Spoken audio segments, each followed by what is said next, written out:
Did I look confused about that? No, you look confused, period. And you look like you got a smart mouth. And you think you know too much, but what you should have known was to bring your butt to court. Then you wouldn't be here. Thank you. Now you can get smart with me if you want to. Dude, you're gonna lose every day of this week.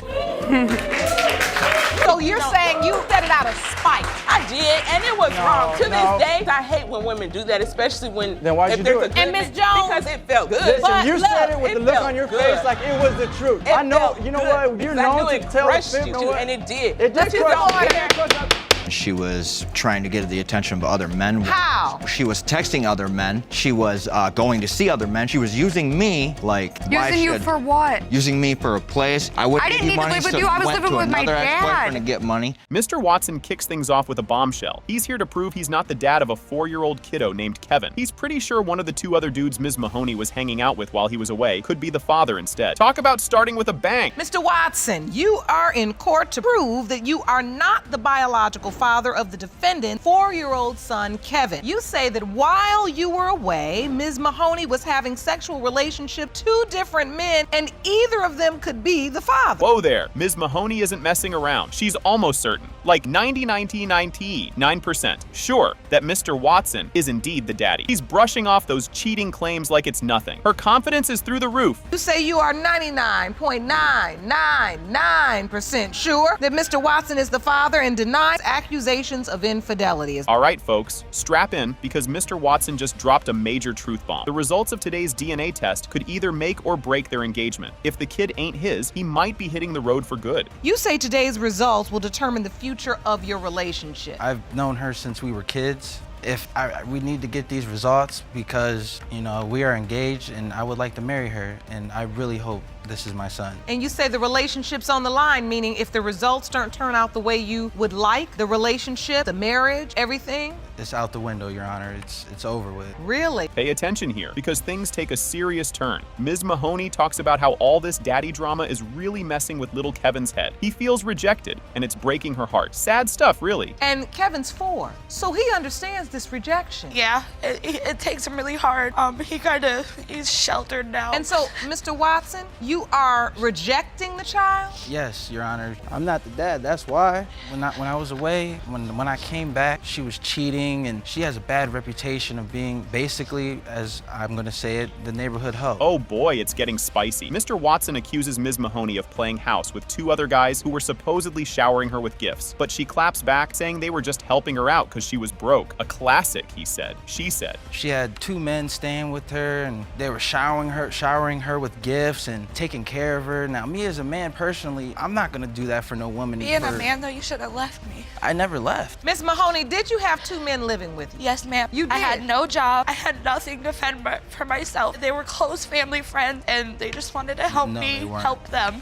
And now for some real tea, the judge digs into rumors about another guy claiming he's the real dad. The plot's so thick you could cut it with a knife. This whole father versus dad debate is getting real intense. Mahoney, why would a guy say to you? I believe he probably does love me, but I don't love him and I needed help and all he wanted was a room, and that's all. But why would he say you were having sex with him if you weren't? Because he knows that if he were to tell him that he's gonna walk out and he's gonna leave me. And that's what happened. And I don't want that, and I don't want anybody else but Kevin. Just when you think it couldn't get any wilder, Mr. Watson admits to a little something with another woman. Just so happens to be a key witness. Talk about stirring the pot. Did you have sex with this friend, Mr. Don't Watson? lie. No, Your Honor, no, I did not. Not sex. What did she do? Be honest, because this is our chance to clear our water and make our family either complete or separate. I did not have sexual relations with that woman in any kind.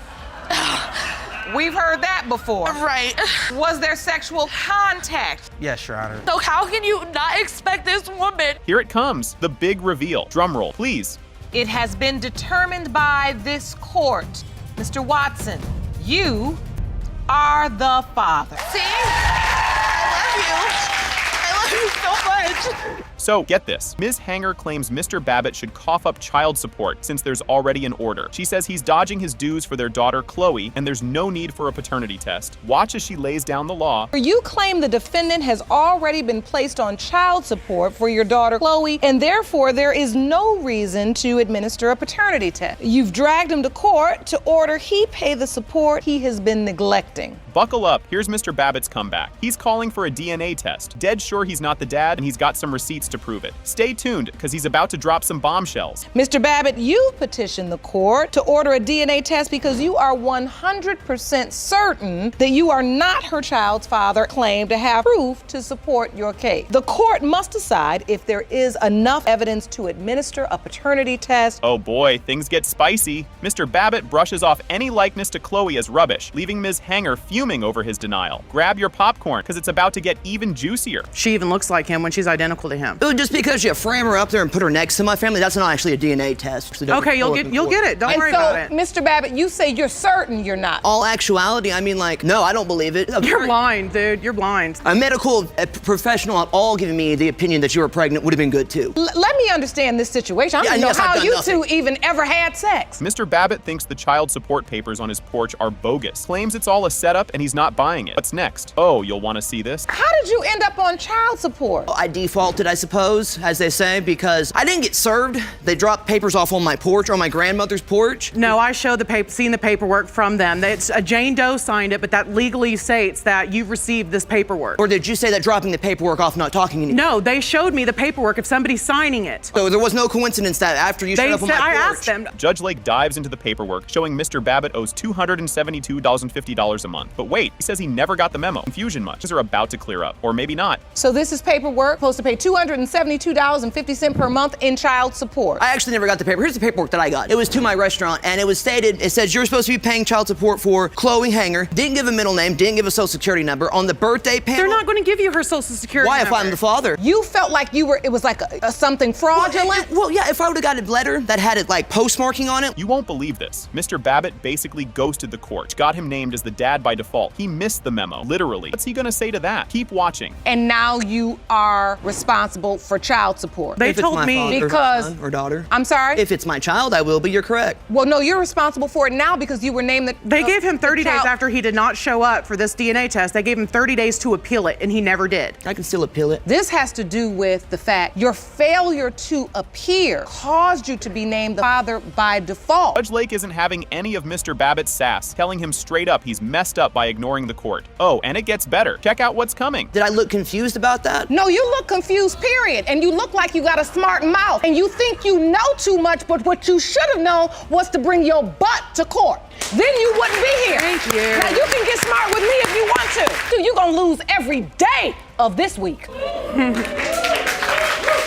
I'll give you a minute to get yourself together, because you're not gonna clown. Ms. Hanger reminisces about their less dramatic days. Video games, music, and oops, a baby. It was all chill until it very much wasn't. Wonder what Mr. Babbitt has to say about those good old days. How did this relationship begin? Was it committed? Were you also sleeping with other people? I met him through my room. He'd hung out a couple of times, played video games, listened to music, all that stuff, and then everything went on from there. So the bottom line is you two were intimate at some point. Yes. Did you use protection? No, never. All right. And then there's the roommate drama. Mr. Babbitt thinks Ms. Hanger was also playing house with their roommate. Drama alert. What will the lie detector say? So I had not slept with anybody else prior to him for a year with my ex-boyfriend. Well, you were sneaking out in the middle of the night doing something. I was not sneaking out anywhere. The only time I'd get out of bed is to go to the bathroom. Yes, and you wouldn't come back for an hour. And then she would climb out of the bed and not come back for an hour? I mean, sometimes 30 or 40 minutes, but it's a long... No. And that's when you thought she was also with the roommate? Mr. Babbitt throws another curveball. He doubts Ms. Hanger was ever pregnant after a nurse couldn't find a heartbeat. Oh, the suspense. What will the ultrasound reveal? Stay tuned for the next chapter of As the Heartbeat Tries to be Detected. I went to the doctor's appointment with her to get the ultrasound done. We're sitting there, they're doing this ultrasound, and the nurse is sitting there, okay, we're gonna find that heartbeat.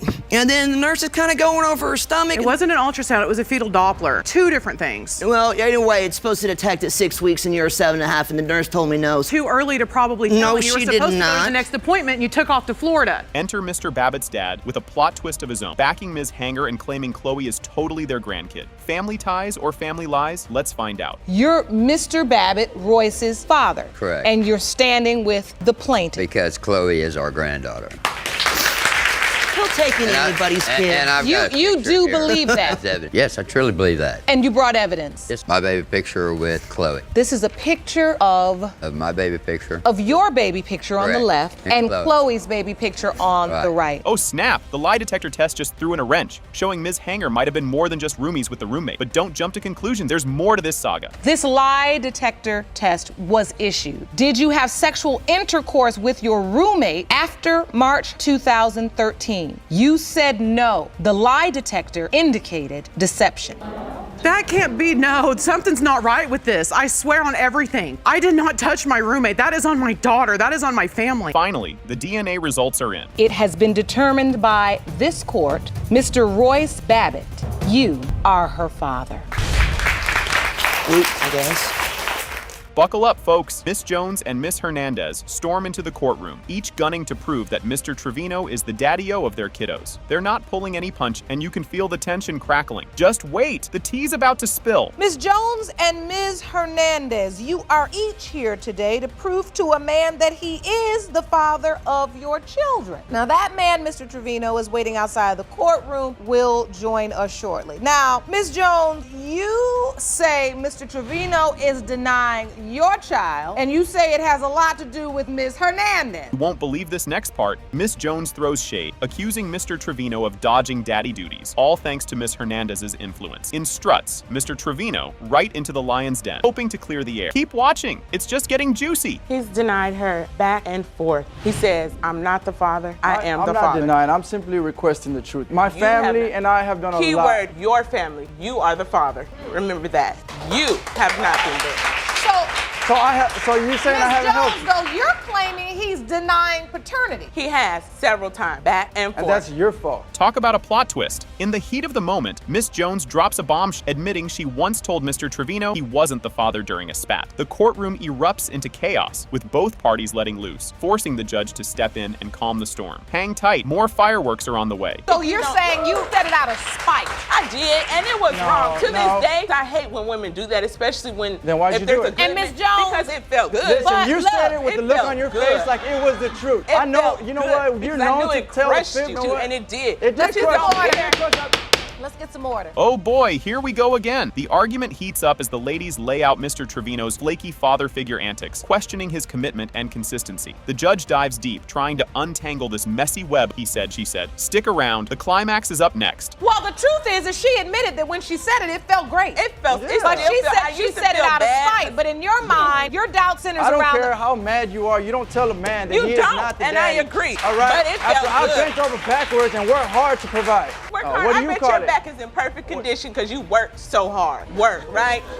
Things just got real. Judge Lake isn't having any of it and gives Miss Jones a reality check about her spiteful comments and their repercussions on Mr. Trevino's paternal instincts. This heart-to-heart is all about owning up and facing the music. Don't go anywhere. The truth bomb is about to drop. Now, Ms. Jones, I have to say this to you. What you're not willing to do is accept the fact that your actions have a consequence. Now, when you get so angry at a man because he's not doing what you want him to do or what you need him to do, and you decide, I'm gonna hurt you, you then can't stand up here and act mad or be the victim because he then starts to act like the child isn't his. Get ready for the big reveal. DNA test results are in, and guess what? Mr. Trevino, you are her father. Now I need the help.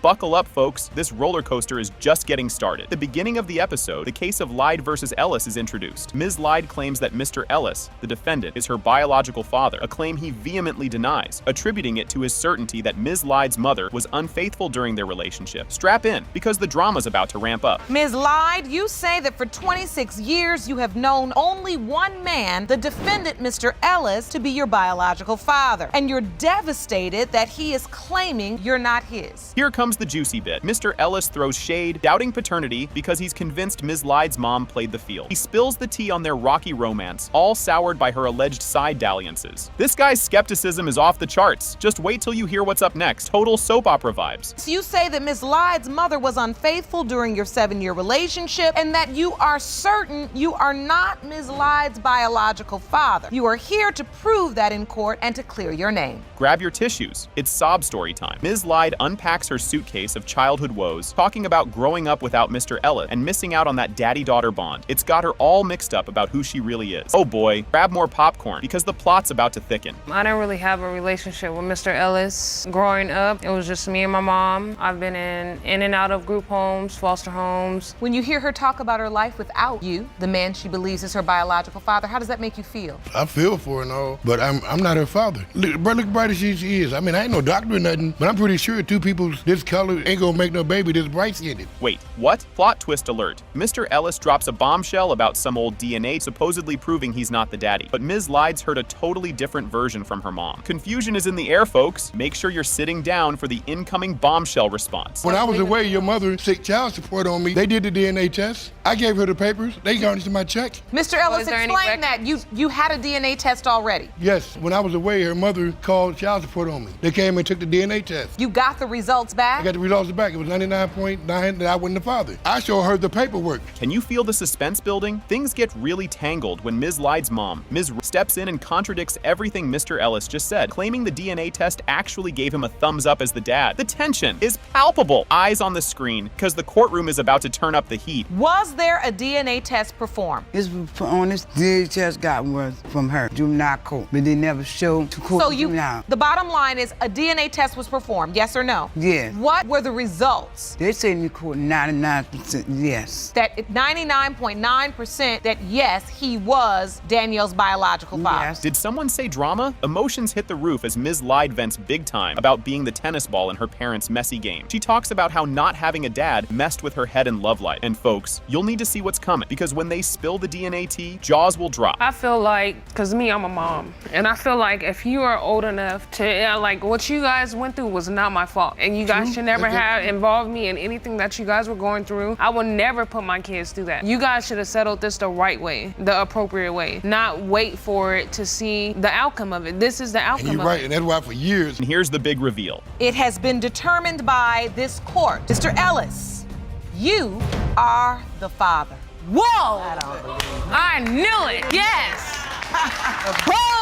Brace yourselves, folks. Ms. Bauman steps up to the plate and spills the beans about dragging her daughter Kalina to court, trying to fix the web of lies about who her real daddy is. She's shooting for the moon, hoping to prove that the late Mr. James Stewart is the real McCoy. Hang tight, because Kalina's about to drop her 2 cents. You've dragged your daughter Kalina to court to save your relationship. You admit after years of deception and confusion, you now must prove to her that her actual biological father is Mr. James Stewart, who passed away 18 years ago. Hold on to your popcorn. Ms. Kalina Booman throws a curveball, saying her mom's roller coaster of paternity fibs has thrown their relationship for a loop. She's not buying her mom's latest plot twist, that Mr. Stewart is her pops. Buckle up, because this ride's about to get bumpier. Ms. Kalina Boom, you say your mother's paternity lies have jeopardized your relationship, and you don't believe her latest claim that Mr. Stewart is your father. Mr. Stewart, there's no way that your deceased father is Ms. Bowman's biological father and want to clear his name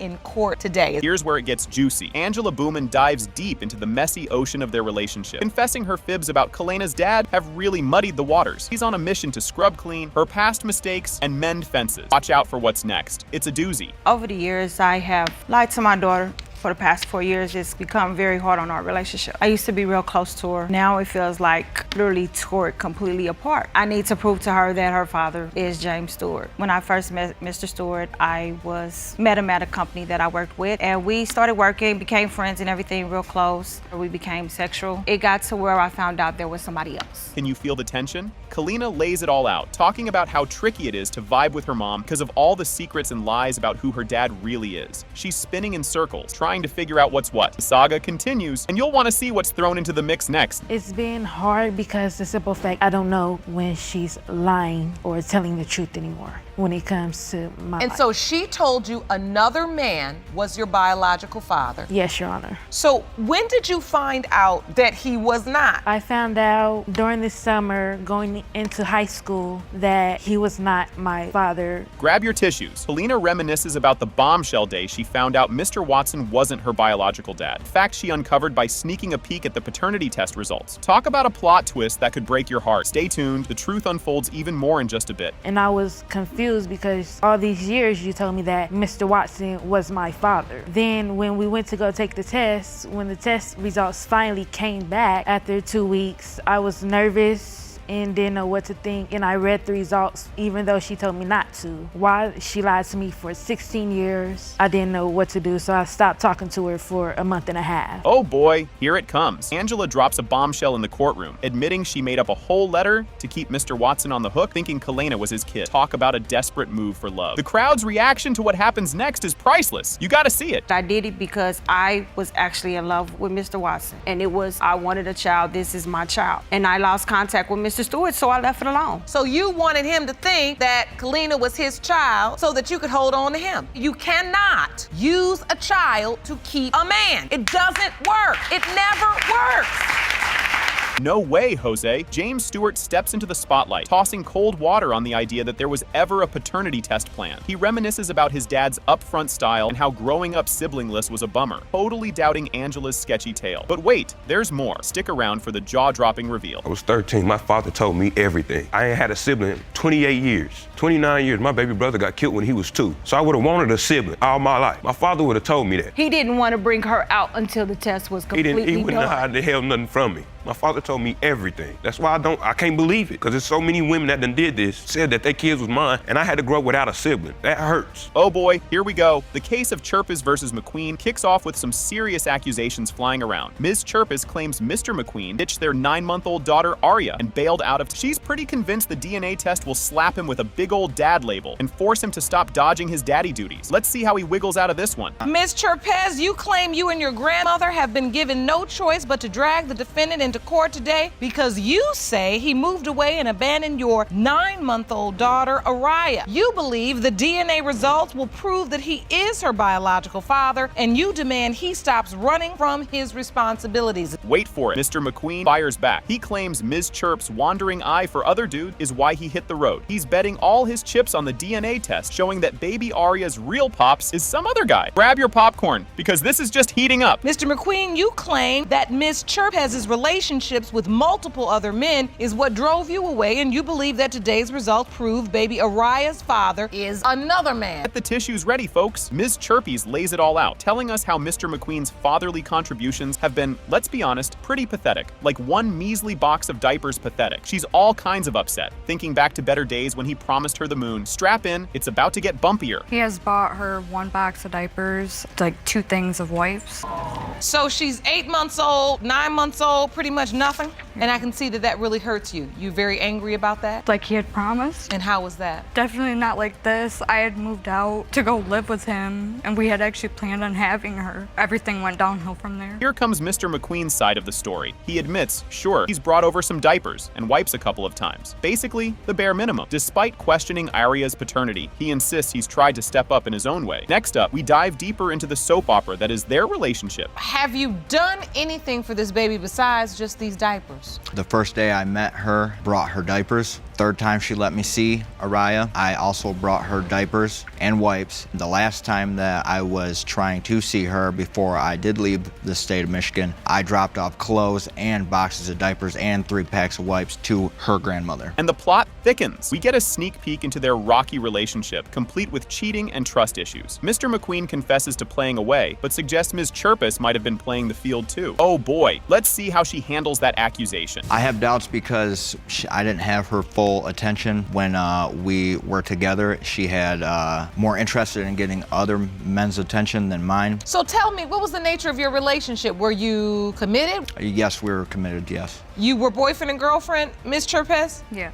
Drama alert. Ms. Chirpez spills the beans on how she caught Mr. McQueen red-handed with another woman. She came home early one day to find a not-so-welcome guest. Talk about awkward. Wonder what's next in this wild ride. Not necessarily set him up. I had told him I was going to my dad's for about 4 days. I had only went there for a few hours. And as soon as I pulled in the driveway, I just instantly knew. And he came to the window, looked out. I had told him to unlock my door. He had unlocked it, but stood in front of the door to where I couldn't open it all the way. And he's like, "You're gonna be mad." And I played dumb. So you opened the door and someone was there? Yep. Oh, it's getting juicy now. Both sides throw accusations faster than a speeding bullet. Mr. McQueen thinks Ms. Chirpez has been too friendly with other guys. She fires back about his shady move. And just when you thought it couldn't get more tangled, enter Mr. Gerber. That I didn't have her attention no more. She was trying to get the attention of other men. How? She was texting other men. She was going to see other men. She was using me, like... Using you for what? Using me for a place. I wouldn't give you need to money, live with so you. I was went living to with my another ex-boyfriend dad. to get money. I could have stayed there. To what? Put her in a worse one? That was not the plan. It takes two to tango. Hold the phone. Who's this now? Mr. Gerber steps into the courtroom, throwing another twist into the story. He admits to having a fling with Ms. Chirpez, but denies being baby Arya's dad. You won't believe what comes out next. Did you have a sexual relationship with Ms. Chirpez? At one point in time, yes. And so how did you all meet? Online. And it quickly developed into a sexual relationship, or? She was a single parent. It was kind of just getting to know each other to begin with. How often were you intimate? Not very often at all. Do you think there's a chance that you could be Araya's biological father? I do not. And now, the moment we've all been waiting for. DNA results. Drum roll, please. The biological father is Mr. McQueen. See?